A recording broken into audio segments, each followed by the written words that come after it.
This is the best 2023 fantasy football draft strategy for picks 4 through 6. And I think since every draft is different and we acknowledge that in fantasy football, it's important for us to acknowledge that every range that you pick at, whether it's 1 through 3, 4 through 6, 7 through 9, 10 through 12, every range allows you to get certain types of players that the other ranges don't let you get. So we need to have a unique strategy for every pick range. And it wouldn't be a real strategy if I didn't give you real targets to get in those ranges at the end of it anyways. Regardless of the format, we're going to go over every format today. So for those of you who are new, I'm really big into finding big ceiling guys and also big value guys. And the best, of course, is if we can find both of those two combined. Much like guys like Jackson Smith-Njigba, I think Travis Etienne, Dameon Pierce, those types of guys are who I'm really looking at. Regardless of what format you're playing in drafts, that's what we want to look at. And what I've discussed in previous draft strategy videos that I've come out with is the 2022 season and who the most common players were on winning fantasy teams last year. And as you can see on the screen, you'll notice that there's a lot of mid-round guys who were big-time league winners because they were such great values and they produced you that high ceiling. That's exactly what we're looking for. So through studying over the offseason every single player and all of their trends, whether they're going up or whether they're trending down, combine that with over a full decade of playing fantasy football, I think I've been able to find some of these good value players in the rounds that we're going over today. So we're going to start out with round 1 right now. So that is obviously picks 4 through 6, and when we were looking at an ESPN format, so we're looking at a typical 2 running back, 2 wide receiver, 1 tight end, 1 flex, 1 quarterback type of format right now. So when we're looking at the ESPN big board right now, here are the guys going picks 4 through 6. You've got Jamar Chase, you've got Cooper Kupp, and you've got Travis Kelce. So in my personal order right here, let's go through who I like the best. I like Jamar first, then Cooper Kupp, then Travis Kelce. Now, I've discussed Travis Kelce and my issues with his ADP right now and why I don't advise anybody taking Travis Kelce at this point. I think he's simply just going too high, and we have found the ceiling on his draft price because he is going in the same range of guys who are outscoring him on a yearly fantasy points per game basis. And I think that taking Travis Kelce is really going to cap your team at this point. I understand it's at a onesie position, gives you a massive leg up on whoever you're playing if you have Travis Kelce at the tight end position, but I don't think you're going to get as high of a ceiling when you're not going to be able to pick a guy like Jamar Chase. I think Jamar Chase is the clear pick here because he is in basically the same tier, some would argue, as Justin Jefferson. I put him just a little bit below, but he's still in his own tier. He's going to be above guys like Cooper Kupp and even Tyreek Hill. So I think Jamar Chase, picking him here, is going to be the best thing for your team right now. The best way to start out with. And of course, Cooper Kupp is great. If you can get Cooper Kupp, that's fantastic as well. Now, picks 2 through 3, what I always like to do in these draft strategy videos is account for the fact that every draft is different. And some people who are in front of you, picking in front of you, may not like the 2 guys above them. So those 2 guys, Austin Eckler and Christian McCaffrey. Now I'll say the likelihood that those 2 guys falls is very unlikely. It's not likely that one of those 2 guys, let alone both of them, is going to fall to you at this point. But I would say if either Eckler or Christian McCaffrey fell to you, I would pick either one of those guys over Jamar Chase. That is the scenario I would go running back here because it is a 2 wide receiver format, unlike the next group we're going through, which is the underdog format. So in the underdog format, here are the guys picks 4 through 6. You're looking at Cooper Kupp, Tyreek Hill, and Travis Kelce. So in my order right here, I like Tyreek Hill, Cooper Kupp, then Travis Kelce. And really between Tyreek and Cooper Kupp, it really is a preference thing.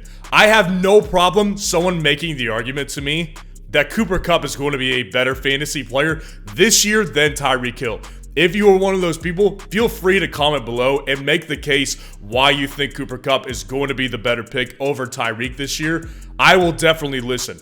I choose Tyreek Hill personally. I think he has such a high ceiling that is very comparable to Cooper Kupp's. He's going to give you more big boom games, which is going to be fantastic in underdog style drafts, which are best ball drafts. And we have to remember, in underdog, we are going 3 wide receiver, 2 running back, 1 quarterback, 1 tight end, and 1 flex.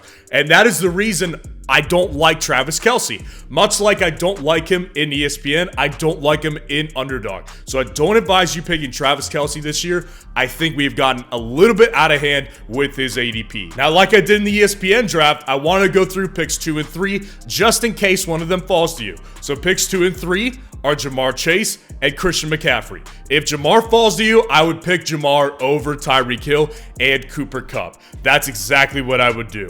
If Christian McCaffrey falls, I don't want to take him. Simply put, there are 2 reasons. The first reason is because I think this price for Christian McCaffrey in a 3 wide receiver format is a price for perfection. He has to knock it out of the park in every single fashion. And he is a year older now. I don't love that idea of taking him over one of these super high ceiling wide receivers in the same range. So I would pick Jamar Chase, but I would not pick Christian McCaffrey. Now let's move down to round 2. So you've got a pretty decent ways until your next pick in round 2, because round 2 you're looking at picks 19 to 21.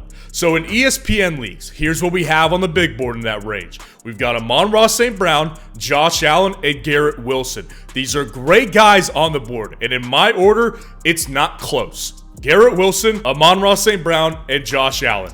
Obviously, Josh Allen is a great player, but I don't advise you picking quarterback this early on in ESPN leagues because there are fantastic quarterback values that also have a top 5 ceiling.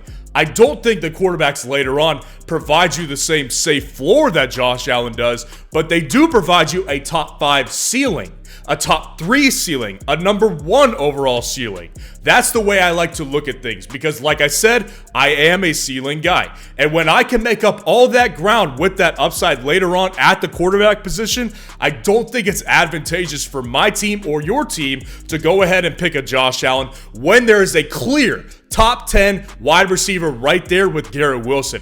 I actually have Garrett Wilson ranked as my wide receiver 6 right now. That's how high I am on him this year. We've heard it all offseason, and it is now coming to fruition in training camp. Aaron Rodgers and Garrett Wilson are going to be fantastic together. So I am so in on picking Garrett Wilson. It's not even funny. And Amon-Ra St. Brown, obviously a very good pick as well. He's more of the safer option, I would say, I guess. I don't think he has as high of a ceiling as Garrett Wilson. Long story short, I am going Garrett Wilson here if that is the guy. Now, of course, look at pick 17 and 18. Maybe one of these guys falls to you. AJ Brown and Josh Jacobs are picks 17 through 18. I won't pick Josh Jacobs just because of the uncertainty possibility that he may hold out. Obviously, he's got a great ceiling as well, but I'd rather go with a guy I know has a great ceiling and is going to play 100% this year in Garrett Wilson. Between Garrett Wilson and AJ Brown, here's the thing. Garrett Wilson actually surpassed AJ Brown as my wide receiver 6 in my personal rankings. So I will go ahead and pick Garrett Wilson here. Although AJ Brown is a fantastic player as well, I am very, very set on picking Garrett Wilson here at that number 2 slot though. And if you like AJ Brown better, please let me know in the comments and make the case for it. So in underdog leagues, in the same range, you've got Tony Pollard, Saquon Barkley, and Devonta Smith. So here's where it gets interesting. In a 3 wide receiver format, I will be taking Saquon Barkley here. And this is a relatively new thing that I am actually doing. And the reason why is because obviously Saquon's ceiling is outrageous. We've already seen him get a running back 1 finish, albeit it was his rookie year, but he still absolutely has that potential to be a top 3 ceiling, much like we saw last year. So Saquon Barkley, I love him this year. And as of filming this morning, a couple of hours ago, we got news that Saquon Barkley signed a 1-year deal. So he will be playing for the New York Giants. And he will not be at this range for much longer. So I would say draft him today. And if you are looking to get in an underdog draft today, use code FFN at signup and they will match your first deposit up to $100. So if you put in $100, they'll give you $200 to play these drafts with. And these drafts are so high reward. You can put in 25 on a tournament like Best Ball Mania and come out and be the winner with $3 million. Now, when it comes to picks 17 through 18, here's where it also gets interesting. You've got Jonathan Taylor and Chris Olave. Both guys I love this year. Now, I would personally still take Jonathan Taylor because at the same time of filming, Jonathan Taylor reportedly has not reported for training camp and is not happy about this whole running back situation.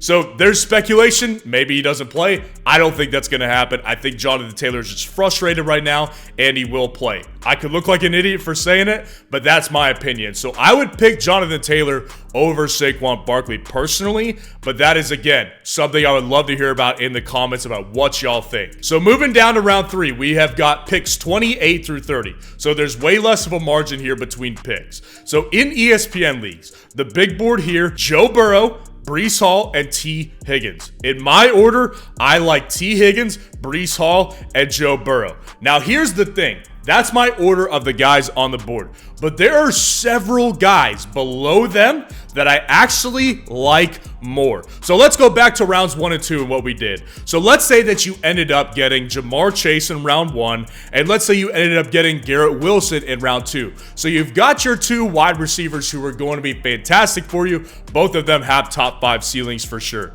So let's say those guys are out of the board. If you get another wide receiver, he's going to be a flex. Not a bad idea. But I think the running back values here are really, really good. Because here's what we've got later on. We've got Ramondre Stevenson sitting at pick 35, and we've got Najee Harris sitting at pick 36.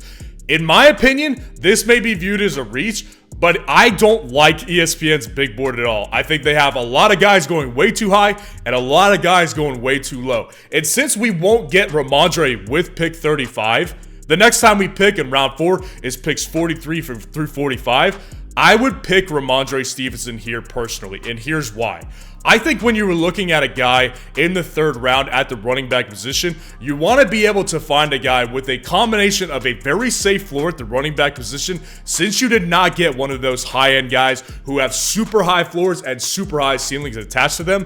Ramondre Stevenson's floor is very safe at top 12, but his ceiling, as opposed to his floor, is definitely top 5. I have called Ramondre a league winner this year. I maintain that. I think he absolutely could do it. And so I am personally going to pick Ramondre Stevenson here because, as you'll see in round 4, I think this is going to be a very advantageous move for us. Now, in the underdog format, you're looking at DK Metcalf, Mark Andrews, and Breece Hall in this range. So in my order, I like Breece Hall, DK Metcalf, and Mark Andrews. Now, picks 25 through 27, if these guys fall to you, Josh Allen, Ramondre Stevenson, and Jalen Hurts. So here's my deal. I picked Breece Hall because I like to start picking running backs in this range. And typically, most of the time, I am picking running back starting in round 3. We are in a unique spot here with those picks 4 to 6. And so if we can get a Ramondre Stevenson, I'm very happy with the running backs in that position. But understand this also. If Breece Hall and Ramondre Stevenson are off the board, I am picking DK Metcalf, no questions asked. We have to get a good wide receiver in the next 2 rounds. So then we move on to round 4, and those picks are 43 through 45. So what we were looking at in ESPN on the big board is Dameon Pierce, George Kittle, and Kenneth Walker. In my order, I like George Kittle, Dameon Pierce, and Kenneth Walker. Now, the reason I am not picking another running back in round 4 is because in round 5 in this range, you have Alexander Mattison waiting for you. And that is a good RB2 option. So if I can get an upgrade at a onesie position here and pick my first quarterback, my first tight end, that is the move I'm going to make right here. Because George Kittle absolutely has top 2 tight end upside. So I really like picking George Kittle. And listen, I love Dameon Pierce. I've talked about him a lot this offseason. I think the round 4 ADP for Dameon Pierce is not too high, but I don't think it's as great of a value as it is an underdog, for example. So in this range, also remember, picks 40 through 42, TJ Hawkinson, Amari Cooper, and Keenan Allen. Now again, Hawkinson, I would pick George Kittle personally over Hawkinson. So that's the move I would make here. But also, picks 47, Justin Fields. Pick 50, Justin Herbert. 2 great quarterback values. I will be taking Justin Fields in this spot because, like I said, in this range of 4 to 6, you have the opportunity more than likely to pick Alexander Mattison. And that's what I would do. I would rather pick Justin Fields, who has absolute league-winning upside in this 4 spot, rather than I would like to pick a running back or a wide receiver or a tight end who I don't think has high of a ceiling, not even close. So I will be picking Justin Fields at our 4th spot right here, and it may be considered a reach again, but it is absolutely something I will be doing here. Now in underdog leagues, we are looking at DeAndre Hopkins, Terry McLaurin, and Joe Burrow. In that order, I like DeAndre Hopkins, Joe Burrow, and Terry McLaurin. Long story short, I'm not going to be picking Joe Burrow. That just highlights that I don't really like Terry McLaurin this year. I think Jahan Dotson is going to step in and be a much better player. Now, picks 40 through 42. If one of these guys falls, I really like him. You've got Christian Watson, Travis Etienne, and Drake London. I'm on record. I love Travis Etienne this season. Like I said earlier, this is a unique spot to pick an underdog right now. So if you already have 2 running backs and only 1 wide receiver, the clear choice is DeAndre Hopkins right now. You need to get your next wide receiver because Hopkins is a guy who is bust-proof. I love DeAndre Hopkins this year. He's not on a pass-first offense, but he is going to continue to be consistent because he has not seen a drop-off in his play. I love getting DeAndre Hopkins at pick 4 here. Like I was saying earlier, every range has its different players that you can get. You can't get the guys you pick here at picks 7 through 9. It's likely just not going to happen. And if you want to know the best draft strategy for that range of the draft, click on this video right here.